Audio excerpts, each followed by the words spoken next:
All right, ladies and gentlemen, welcome to the first episode of 2019, Wednesday, January 16th. The first episode of the new year, as I said, a lot to get into.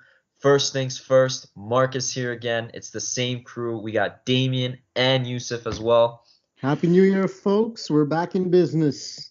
Happy New Year. What's good? Let's get it. All right, there's our introductions.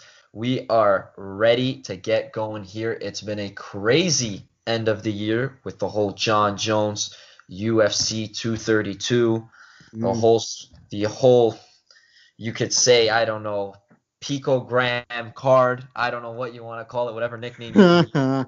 And then we also have this weekend TJ Dillashaw, Henry Cejudo for the UFC flyweight. Little snack in the grass. TJ Dillashaw, craziness. TJ Dillashaw coming down, trying to get a second belt, trying to become the third person in UFC history to hold two belts simultaneously. The last one so happened to be on UFC 232, Amanda Nunes knocking out Cris Cyborg. So much to get into. Beautiful distraction. She did distraction. I'll kick it off to you guys. Which direction you guys want to hit into? What are we going to get into first for this new year? I say let's just recap from the last numbered event right up until the current. So why not start with 232 with Amanda Nunes and Cyborg? Because what a fight and what a moment for Amanda Nunes. What are you guys thinking? Yeah. Amanda Nunes proved, in my opinion, that she is undoubtedly, for sure, the GOAT. 100%. In MMA for women's, because if you look at her resume right now, bro, I think it's very tough to top what she's done. Yep. She finished Ronda Rousey less than a minute. She made her look like she was on noodle legs. Yep.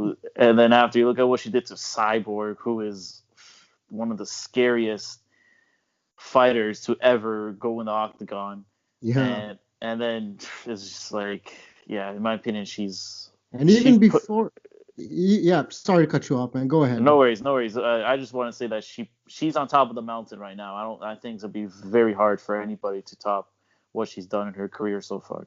It's a crazy thing to think about because even with Ronda Rousey and Cyborg just shelved now, like her record just speaks for itself. I think her last loss came to, was it Zingano in like 2015, 2014? And since then, she's just like went on a rampage, getting rid of Shevchenko. She's got some heavy hands, man. Yeah, man. When she throws those hands, bro, she can knock out she could probably knock out Brock Lesnar with those hands, man. It's crazy. Should have been Yeah, go ahead, Marcus. No, I just think it was interesting to see sort of the game plan from Amanda Nunes and the game plan from Cyborg. I think Cyborg just kind of tried to overwhelm Amanda Nunes, the big moment, which, to be honest, if I was in her corner, I would be giving her the same sort of advice. You're the bigger, stronger opponent. You've intimidated all these girls, but I guess Amanda Nunes, I don't even guess. We've known it to be true, and we saw it again on Saturday night. She's a different animal, and I think people weren't giving her enough credit, myself included, going into the fight. And thought I had Cyborg on that too. Cyborg would be bigger, faster, stronger. Yeah, I have Cyborg too. Mental warfare game. But just the counterpunching of Amanda Nunes and the length of her punches. I mean, that's I think what made the key difference. And talk about, as you guys said, the greatest women's MMA fighter of all time. She's finished Miesha Tate. She's finished Ronda Rousey and Cyborg. And Ronda and Cyborg, she both finished them inside of 3 minutes in the first round. Yep. Which is astonishing. Crazy. Two of the greatest that they're considered. Pioneers for women's MMA. And now Amanda Nunes is the double champ. Who knows what's next? I don't know where you guys want to go off from here. Recap. Because, I mean, it was a great fight, but there's obviously more to get into. Jon Jones. Oh, yeah. The Pico-gate. Oh, my goodness. Pico-gate. We're calling it Pico-gate, right? USADA. Pico-gate. I'll kick it off to you guys again on the floor. Where do you want to start with this whole Jon Jones? And by the way, Damien, yes, he Damien, did you win go against go Yeah, Gustafsson. off, man. bro. You kick it off. Well, honestly, like when this whole lead up to 232 happened, I think the news broke around Christmas Eve that he hasn't been completely removed from the fight, but he did test positive for a metabolite, and I think the entire MMA world just had a simultaneous eye roll. They're like, "Oh yeah, this story again," and like if we're gonna put all that aside right now, I think we all had Jon Jones winning against Gustafsson.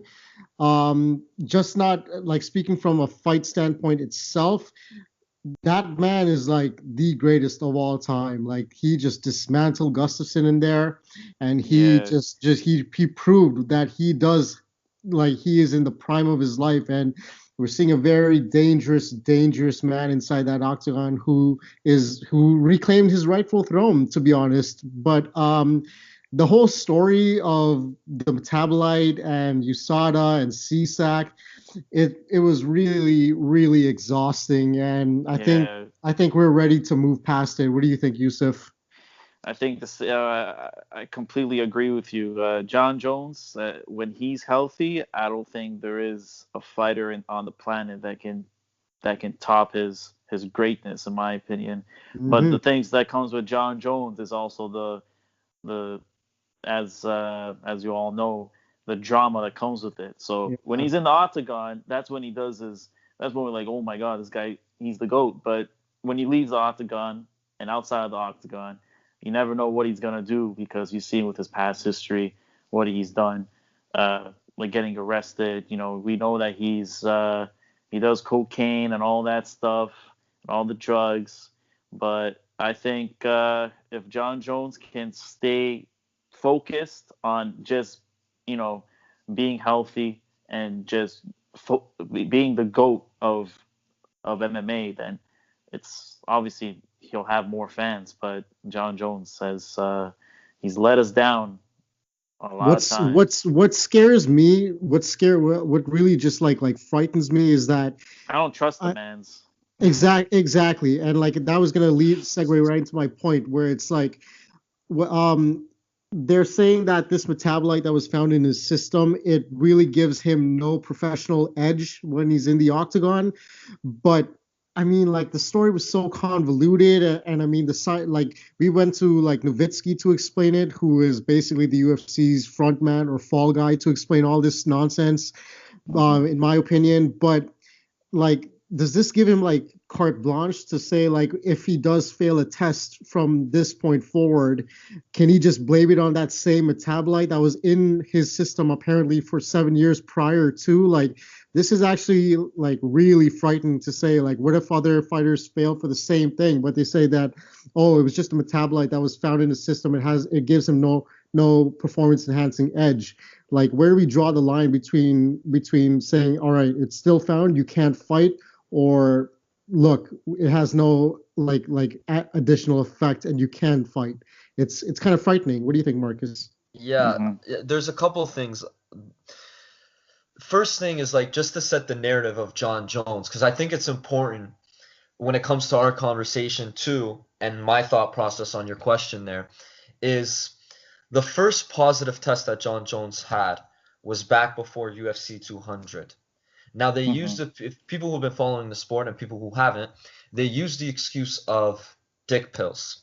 That he took a bunch of Viagra, then that's what he popped for because he had high levels of testosterone. His estrogen levels were off. I'm not going to pretend to be a scientist. I'm not a scientist. But from the articles that I've read, the research that I've done, that is what they said. That is what Jon Jones has said. He said it leading up to this fight. Okay, fair and done. We're willing to give him the pass. At least I was. From my personal standpoint, I'm Yeah. willing to give him the pass for that one.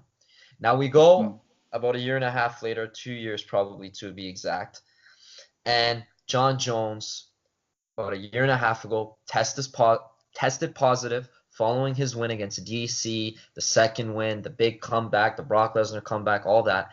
Tested Mm-hmm. positive. Yep. Steroid. I'm not going to pretend I know what it is. I've watched Victorious millions of times, but I'm still not going to pretend to be an expert. All I know, he tested positive for a steroid. He's to be suspended. probably at least 3 years. I mean, it's a second offense. Now let's fast forward here now to what's going on here. He only ends up getting suspended a year and a half. That's weird. Guys who've tested positive for the same substance, first time, Frank Mir, Tom Lawler. Yeah. Not big names in the sport. Frank Mir was pretty big at one point, fought Lesnar on UFC 100. Besides the point, these guys got big bans from USADA. USADA did not want to hear their explanation. And I'll get to the whole Joe Rogan and his thoughts on it after. That's a long point. Besides the fact, they didn't want to hear his explanation. Fine. Okay, it's all said and done. Like I was saying, Jon Jones receives a year and a half suspension.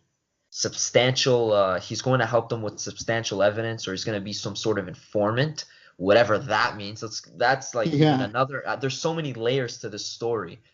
Sum it up, bottom line is, he tested positive again leading up to the Gustafsson fight. They claim it to be a metabolite, so something, I'm not going to pretend to be a scientist, but what they're saying is it's his body reacting to the steroid that was in his system on that test, the second positive test of his career, the DC one, the Turinabol one.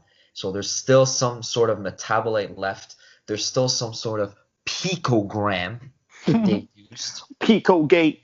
Ridiculous. And to get to my point of what I think it's just, honestly, I get it.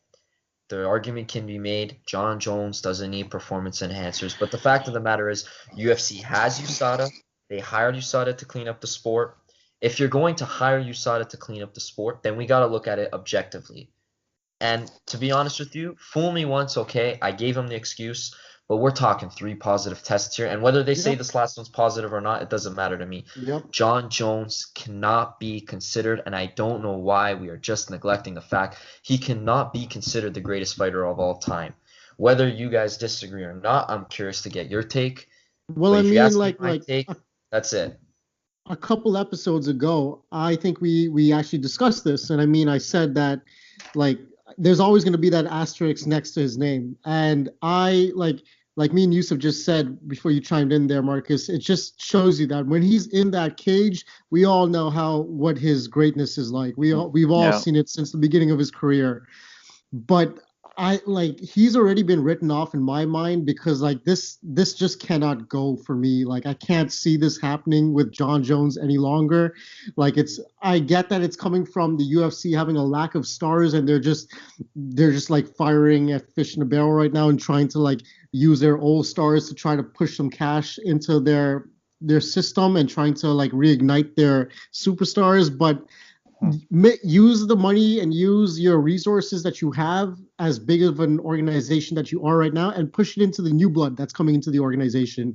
You have Henry Cejudo, you have TJ Dillashaw. Market those guys as like the future of the UFC. Why do we need to continuously come back to Jon Jones when he keeps on showing what he's been doing for like the longest time? Moving an entire car from Vegas to California for this guy, I mean that is 100% ridiculous in my mind, and the UFC should be like rightfully ashamed of itself for doing that. I mean, we can have a whole hour-long podcast. There's so many different layers to get into. There's that, what you just said. There's the whole fact of USADA. Like, just the legitimacy of USADA now. I was a little bit skeptical before. USADA isn't the be and end all. Guys have said it. Brendan Schaub has come out and said it. 100%. I agree with him. And then there's the whole fact of moving the card, like I said. There's the fact of if USADA or if these so-called experts are claiming that they believe the theory of it's a metabolite left over in a system, that it's not a positive test, how can they not be prepared for this? Oh, some tests, it's more sensitive than others. Because now recent news, 2 days ago, so let's jump the timeline ahead as well, Jon Jones did not test positive in his post-fight tests for any substances. His post-fight tests came back clean. His VADA testing, his WADA testing. So everything has come back clean. So if these so-called experts are claiming that theory, how come they weren't prepared for this? How come in the middle of December, a week before the fight, they're saying, you know what, we need to move this card. The experts say this. And Nevada's saying, no. something here isn't, you know what I mean? Something's not right here. There's something, and I get what the UFC is trying to do, going back to your point, Damien, of why going back to Jon Jones. It's Yeah, the whole WMA issue. We discussed it in the first episode, and it's funny how we keep going back to the first I know, episode. right? Yeah. We discussed it, and that's the issue here. But I just want to pose a question too. Like, let's stick on the topic of USADA.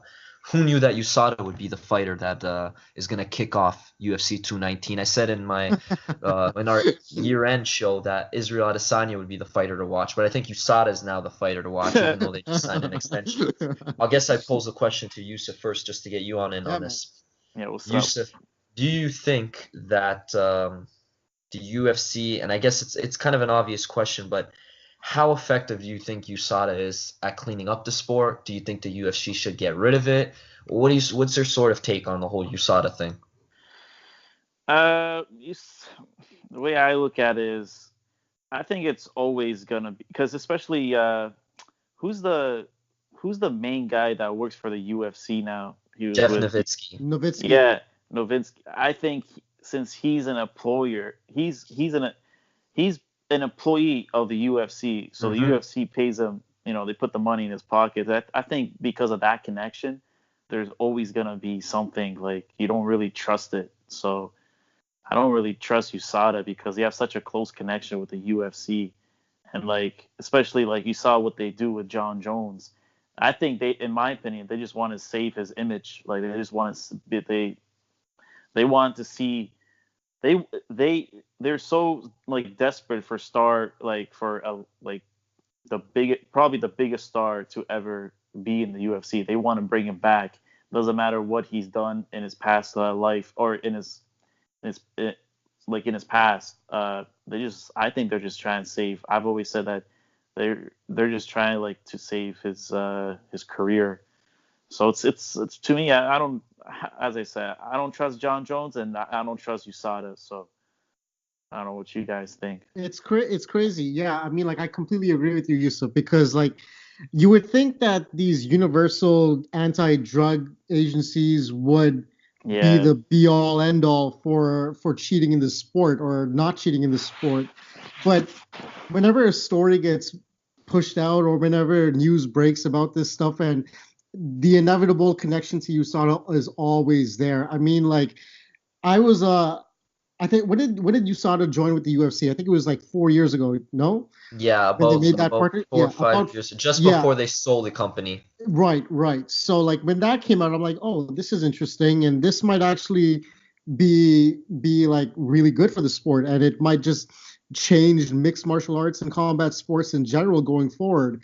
But I mean, like the stories just come out, and it's like you do your own due diligence and you do your own research and you try to understand what's just going on in connection with these specific fighters, not every fighter, but specific fighters. mm-hmm. But I will say that some of it does give me hope because if you take a look at like the most tested fighters by USADA in the UFC, I think Holly Holm is one of them. Has she ever popped? I don't think so. No. A lot of them like it just like it's really conflicting to me because I want to believe that USADA does work, but then Jon Jones inevitably Yeah. pops up and it's just Yeah. like Then you look it at the just Jon Jones situation, it's like a mess. exactly. That's exact. Yeah. So yeah, exact. I kind of, like I said, I just it's hard to have like a it's hard to know which side of the fence, to stay on. Like, do they keep USADA? Do they get rid of USADA? Like, I'm sort of conflicted as well. Like, I want them to clean up the sport. I want the sport to be a clean sport. I believe that it should be Of a clean sport. course. I think everybody wants that. Some people, more than others. But I Hmm. mean, this is not like hitting baseballs, as a lot of people have said. It's guys punching each other in the head, and that some points that could be life or death. And when you're Mm-hmm. putting some substances in your body, you're using it as a weapon. You know what I mean? And that's it. It's a fine line. It's an ethics and moral, kind of controversy, I guess, when you begin to dabble into PEDs and combat sports. Mm-hmm. Personally, I think the UFC should get rid of USADA. Mm-hmm. I think it's run its course. I think there's no more use for it. With this whole Jon Jones thing, I can't the legitimacy of USADA, just trusting the word of mouth that comes It's out of there. delegitimized. It's I delegitimized, can't. if Yeah, anything. it's done for me personally. Let's just go back to the Wild Wild West days again. There's Because we there's basically too are much here. politics. There's too We much basically are politics here. into Jon this. Jones should have got a minimum 3-year suspension. Say what you will, he gave it. It was a tainted supplement. The last one, it was this, it was that, it was the creatine, it was the cocaine, it was whatever excuse you want to give. At some point, something's got to give. You got to be responsible for what you put in your body. One test, like I said, I gave him the pass. I just think, Yeah. and now look, the result, him beating Alexander Gustafsson, is a secondary story. Great Yeah. performance. Oh my I don't. God, that's We so can get into true. performance if you want, but this is a secondary performance to me. Everyone's talking about his drug testing and everything. Everybody's talking about the drug testing. Nobody's talking about how he just dismantled Gustafsson. Yep. Gustafsson fought a bad fight. All that kind of, Yep. it's just secondary after the fact. And what the UFC got their pay-per-view buys is the numbers haven't come out yet, but I'm sure they got at least 700 buys, what they needed to make for the year. Look It at just what it look, yeah. So go ahead, man. Yeah, go ahead. Go for it. I was saying, like, look at what we're talking about. We're talking about Jon Jones and his situation instead of the actual fight between him and Alexander Gustafsson.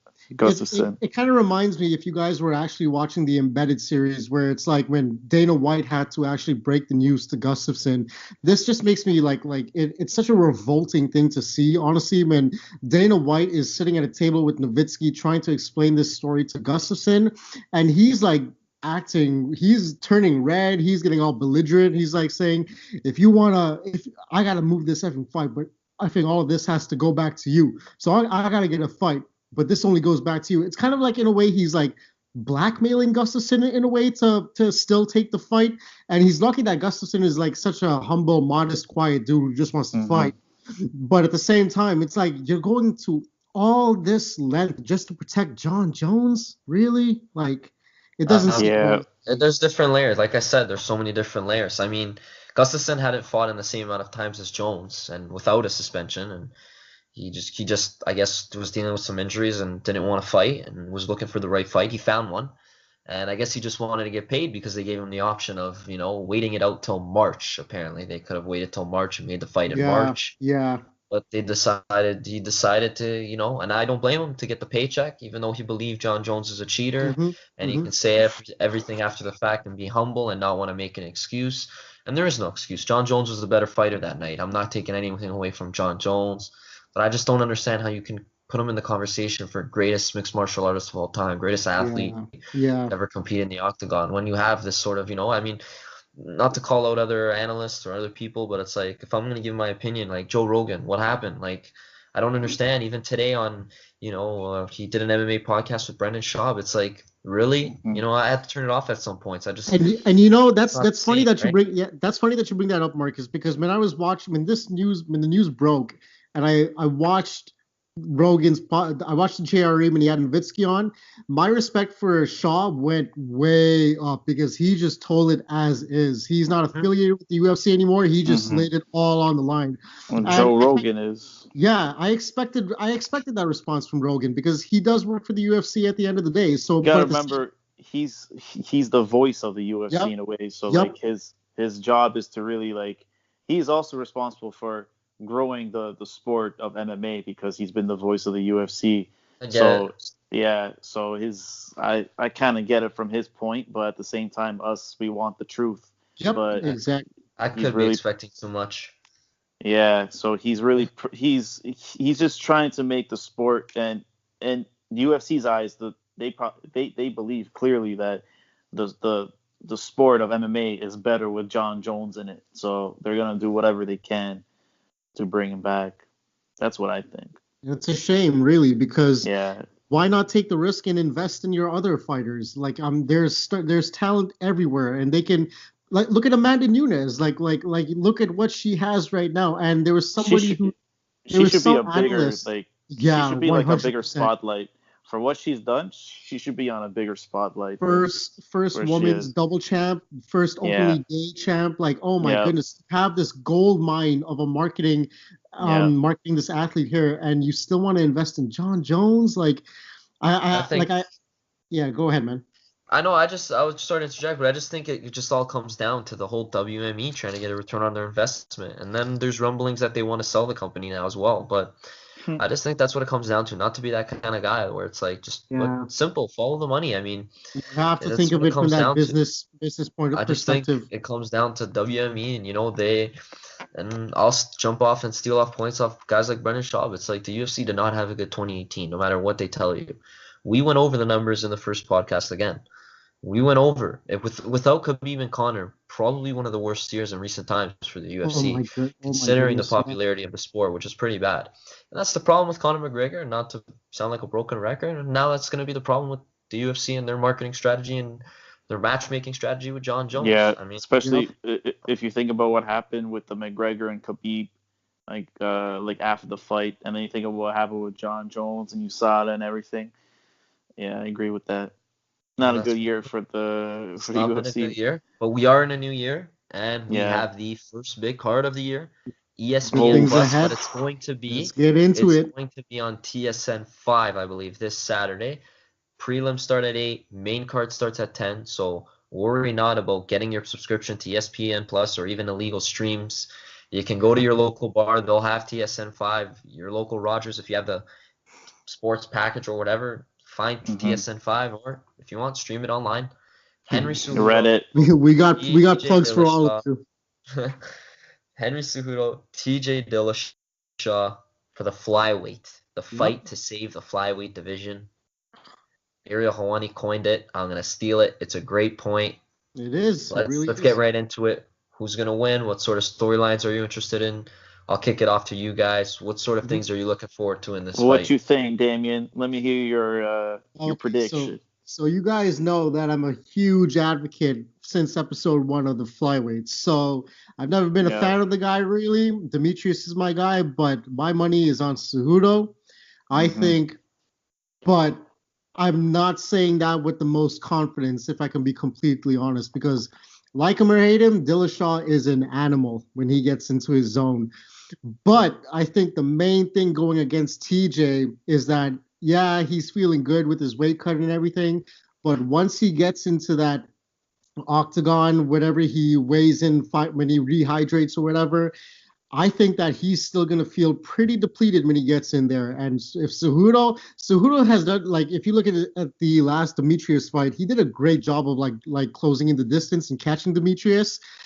If he catches TJ on the chin or wherever, I think that's going to take a huge effect on him. So I'm going on that end where Cejudo saves the flyweight division by stopping TJ. But as I said, I'm not that confident because go ahead, man. TJ, I was gonna say, like, what TJ showed us against Cody, like he demolished Cody Garbrandt, but I think Cody is more of a striker, so it's like I think that was a good matchup for him because TJ, his striking is crazy good. But against Cejudo, he's got to watch out because Cejudo is an Olympic wrestler. So he can, if Cejudo takes it to the ground, I think he has a pretty good chance to win the fight. But I think if it's standing up, I think it could go either way, in my opinion. I'm leaning towards Cejudo, though, for some reason, just because of, like, I feel like he can stand up with them and he can also take him down also. But I think there's a couple different aspects to the fight. Number one, obviously, is the weight cut. You guys brought up a couple good points. Obviously, it's going to be that weight cut. How is TJ's body going to react? We don't know. And I think the most important thing is not even his cardio and how his body reacts, but how his power is going to translate. If he's able to still maintain the same power, which, I mean, he should. It's fighting, and nothing previously has told me that fighters, lose power, but you never know. His cardio can affect that. He could have a couple injuries, but if his power is able to translate into the flyweight division, which I think it should, it's going to be a little bit troublesome for Henry Cejudo on the feet. I think Henry Cejudo has to be in and out, uses movement, uses angles. TJ Dillashaw's got a little bit of reach on him. He's going to be able to use that signature head kick, that question mark kick he comes over the top. And I think Henry Cejudo really has to use his wrestling, use that new training he's been doing, which is interesting. I don't know enough about it, but I've seen videos, I've heard him talk about it countlessly, about his new scientific, super agile reaction time. Yeah, I've seen a couple videos of that too. I mean, he's so in tune. He looks like he's in the best shape. He's If you've seen ripped, Henry, bro. He's He's focused. ripped. Yep, I he's don't think the focused. size discrepancy is going to be that crazy. I really do think they'll look like they're in the same weight class. It's just with Dillashaw, he is cutting the extra sort of weight. Who knows? Cejudo, he's got to cut some weight too. He's looking like he's putting on some lean muscle. So that's interesting to me. Is what it's more with TJ. I think with Cejudo, we know what we're gonna get. We're gonna get high level fighting, and I think this is the first fight where he's starting to hit his stride, where he's beginning to hit his prime. Like the DJ fight is sort of what's going to kick off his prime. TJ's still in his prime, so it makes for an awesome fight. It's probably going to be maybe the fight of the year, depending, and it's already in January, but depending on how this goes, it could be a back and forth fight, a chess match, a quick knockout, a submission. It could go either way. Leaning towards, if you're gonna, ask me who I'm leaning towards, I don't know, to be honest with you. Yeah. I'm gonna call it a pick 'em. I'm It's just up in gonna the call it air. a pick. I can't really lean towards one side because, like I said, with TJ, the power. If the power's translating, if the power's there, I think he's gonna have success on the feet. He does have good wrestling. I think if Cejudo was agile, he's sharp, he moves in and out, he uses his good boxing, he uses kicks, sets up his takedowns, and is able to control different aspects of the fight, I think Cejudo can win. I can see That's a good TJ point. finishing. Sorry, just to finish off, I can Yeah. see TJ finishing off Cejudo, but I just can't see Cejudo finishing off TJ. I don't know what your guys' thoughts are if you want to continue on that point, Damien. I just want to bounce off what you said about size discrepancy because that's a good point that you brought up. I mean, if you compare TJ to other bantamweights in the division, he's relatively, I guess you can consider him small. I mean, Garbrandt is 5'8". I think Cruz is around 5'8", 5'9" too. So there's no size discrepancy. So it is gonna be like he does look like he can fit in with the flyweights too. And when he does retain that power, that just, I don't know, that just makes me inclined to go with TJ all the way. It is a pick'em. It is a pick'em fight, but what a great way to kick off ESPN Plus, right? So we'll just have to wait to see. Can he keep up with Cejudo's pace because he's going down to the flyweight? So it's not gonna be probably the same pace as he is at bantamweight, but it's gonna be a little bit of an adjustment. So we're gonna have to see about that. And Cejudo has made like great strides as an actual like MMA fighter too. Ever since he won against Wilson Reyes, I think he fought Sergio Pettis too, and then of course the Demetrius Johnson fight. He has really come along, and I think his overall wrestling has been like also improved too into like a more MMA style as well. So if TJ is preparing for him, he's got to watch out for his advanced levels of wrestling too, because I think he's going down one way or another. So I think TJ's gonna try to look for the knockout because he's probably gonna think I have like my hands are more like powerful than Cejudo's. So I think he's gonna look for the knockout, and I think Cejudo's gonna try to like run around him and make him like chase him like in a way. So good point. There's a couple different aspects that's definitely gonna be interesting going into the fight. I mean, we also have on the card too as well. We have the whole Greg Hardy, Rachel Ostovich. We have the whole Donald Cerrone. I mean, we have a couple good fights on the card. Donald Cerrone fighting a up-and-coming prospect who actually knocked out Beneil Dariush, I think, in his UFC debut. Alexander Hernandez, who I don't know too much about. But Cowboy, obviously, we know a lot about him. Most UFC victories, most UFC stoppages. So it'll be interesting to see him. I mean, looking forward to the future. We touched upon it in the last podcast. I think we can jump back on that point. I mean, now that we saw where the chips laid with Jon Jones, where we see this fight going, what sort of fights I guess are interesting for you to come up? I mean, this week too, I think we can get into. I think this would be a good way to get into now that I've thought about it. Is Tyron Woodley? Opinion on it? Do you think it should be Covington? Do you think it should be Usman? Do you think it should be whoever? I'm curious to get your thoughts. Yeah, go for it, Yusuf. I think it's whoever is ready to fight, and right now I guess it's Usman that's ready to step up because something's up with Kobe and the UFC. Apparently he's got like some kind of issue with them or something like that. I don't know what he said something like recently about the UFC, but I forgot what it was about. I'll jump in here. So basically, the Colby Covington, the UFC wanted Colby Covington to fight on the September card that ended up being Darren Till versus Tyron Woodley. Colby Covington said that he had a septum issue, so like his nose, some sort of breathing issue with Yeah, his nose. yeah. The UFC doctor said he had to have surgery. So they moved on from that fight. The UFC WME again wants pay-per-view, wants a title fight on that pay-per-view. Tyron Woodley versus Darren Till. We all saw the result. Tyron Woodley dismantled Darren Till. Great Hmm. performance. Moving on now, Tyron Woodley suffered an injury in the fight or had some sort of injury. I think it was his it wasn't his rotator cuff this time. It was his elbow. So I don't know. Tyron Woodley's Yeah. always. I don't mean to rag on the guy. He gets. He has a Something's lot of always up with injuries. him. I'm not gonna take anything away from him. He's put on some great performances.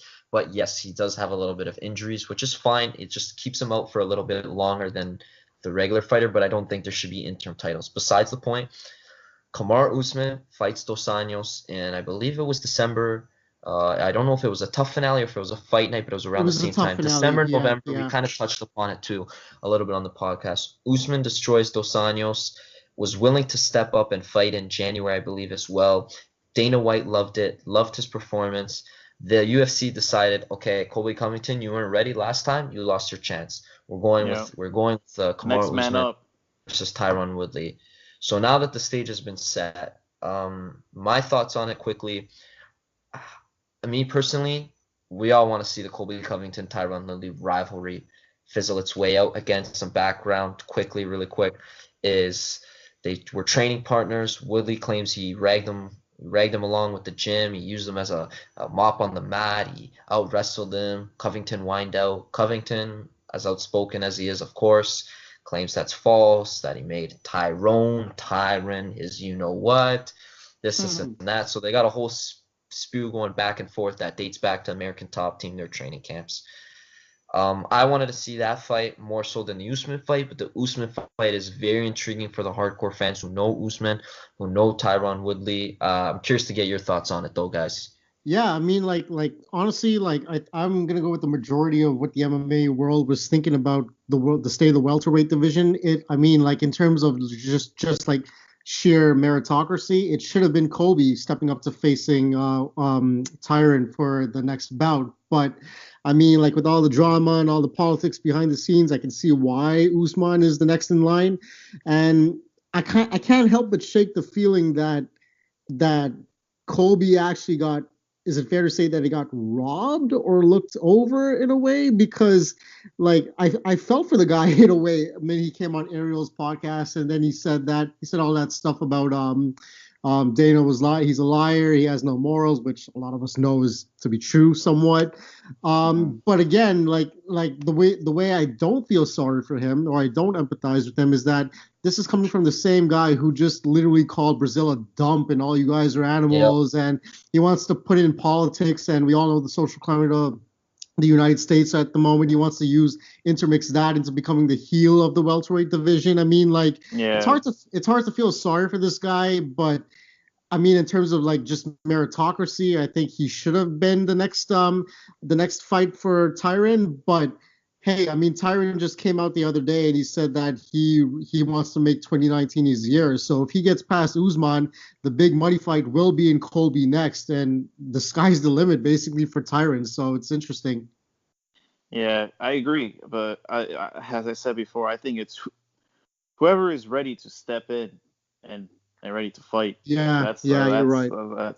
that's how I look. Like it's a next man up kind of mentality. It's like, okay, Mhm. Colby can't go for some kind of reason, whatever reason it is. Then okay, you gotta go, and because I know the UFC, they want to put another championship fight on that. I think it's the Brooklyn card, isn't it? Brooklyn Um, card is this weekend. That card Oh is a yeah, Vegas yeah, card. the Vegas card, the So Vegas. I Yeah, yeah, don't I got know. them They mixed might up. put Jon Jones on there. Something's going on there where I guess they want to add another title fight. Who knows what's going to happen there? They're trying to beef up some cards around it. There's a bunch of different news coming out as we speak today, so it's a little bit, yeah. But as you were saying, Yeah, even yeah, that's the way I, the way that I look at it for the hardcore fans. I think we all want to see the Usman and Woodley, but as like the thing that Kobe does well, obviously, is in my opinion, the guy knows how to how to talk. rile up a crowd. Yeah, Yeah. he knows how to rile. So he's like the perfect villain in a way. But like even so, that's the way I look at it. But as I said, next man up is the way to go. It's whoever's ready to go. Yeah, the way I honestly look at it, and I know it's like pointless at this point because interim belts mean nothing at this juncture. But he is the interim champion, so I'd like to believe that still holds something, but apparently it doesn't. That was the only reason I wanted Colby to be next in line. I mean, you got to unify the belts at some point if they have any value left in them, but I guess they don't, which is why we're going with Usman, which I can't complain about, to be honest. Yeah, exactly. That's going to be a war, in my opinion. Two animals. Important to note, though, Colby is ready to go. He just wasn't ready for September. So I guess that's the thing, is his whole gripe. I kind of see where he's coming from. Usman, he has how would I put this? Like not necessarily the most fan-friendly style, but for the hardcore fans like me, it's a good fight as well. I think that's you mean that 30% style? Yeah. I mean, exactly. That's a good way of putting it. It's going to be one of the marquee fights of 2019. It's a good fight to look into the future. I mean, that was sort of the biggest news that sort of came out, not fight related, not Brooklyn related or Jon Jones related. Trying to think of any other fights that maybe we should look forward to. I mean, Till Masvidal just got announced for UFC London. Who knows what's going to go on with Darren Till? I think we got Pettis and Wonderboy. Pettis and Wonderboy coming up. Pettis and Wonderboy. Well, so we got a different couple good fights. I think, like Woodley said, he wants to move up to middleweight too. There's that aspect too. We got in February we got Whitaker and Gaslam down in Australia, I believe, as well. So there's some good fights there for some hardcores, and as well the fighter that I picked to watch in 2019, Israel Adesanya against Anderson Silva. Let's pray to the fight gods no injuries happen on that card as well, because I think if you lose that fight or you lose that title fight, it's going to be what that fight reminds me of? That's a little bit of a thin card even for the hardcores like myself, right? That fight reminds me of The Rock versus Hulk Hogan at WrestleMania. You can pass the torch. Old school. I mean, going into football, not that we're a football podcast, we have Chiefs and Patriots, so you gotta have a lot of old school versus new school legends versus the up and coming rising stars. Pass Jones versus Shogun. Exactly, that's a good way. Exactly, passing of the torch fight. Great analogy there. Just sort of to recap as well. Any other things you guys want to touch on that you think might be some big news for 2019? I mean, we covered the huge storylines. There might be some underlying ones. Maybe a fighter you forgot to mention in, the 2018 summary that you might touch upon for 2019. A big year ahead for the podcast and MMA. I mean, I don't think you guys want to talk about that Mayweather against. Oh Jesus Christ! I don't know about that one. I don't know about that one. I mean, if we're gonna talk about boxing, I mean, Anthony Joshua, Tyson Fury, that's been in the news today. I've seen on Twitter. Who's the A side? Tyson Fury offered him 50-50. His promoter, Eddie Hearn, laughed. Something along those lines.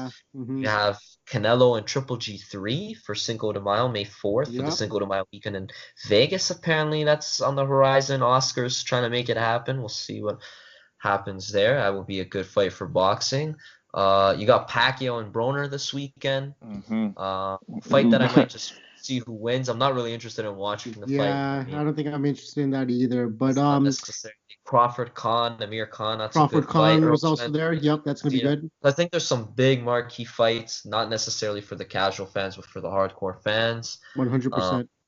Again, I keep going back. If we're gonna go back to Jon Jones, I think the fight to make, the most important fight in MMA to make, DC 2019, and Jon Jones. DC and Jones at the heavyweight for the heavyweight title, to settle the debate of who's the greatest of all time. And greatest if that fight doesn't, not even in their own division. And if that fight doesn't materialize, we have DC's buddy Luke Rockhold saying that he wants to move up to light heavyweight to challenge Johnny Bones. So who knows if that's going to happen if John Bones gets past, which he should, if he gets past Lionheart coming up. My bad. No, it's all good. But but getting back to Marcus's point of saying if there's any fights you want to see in 2019, there's only one fight I want to see in 2019, and it has to happen. Please, MMA gods, let Khabib Nurmagomedov and Tony Ferguson finally please That's a very fight. good one. Yeah. Yes. That Khabib, has to happen this year, please. Khabib, Send me yes. location. Send him location, Yeah, please. I think that's the only fight to make at the lightweight division. I mean, Yes. Conor needs another fight. I mean, who knows? Conor and Nate's back in the news with the whole Khabib thing. Yep. There's a lot of different storylines Even going Conor into and Holloway part 2 at lightweight. At first, I was skeptical of that fight. Yusuf brought it up to me. I said, I don't know, but I'm starting to agree with Yusuf on that one. I think that's the fight to make at 155. Great I really storyline. Makes there. sense. Fight to make at 155. I mean, there's exactly what you guys alluded to. Some great storylines there. I guess we can air this out on the air as well.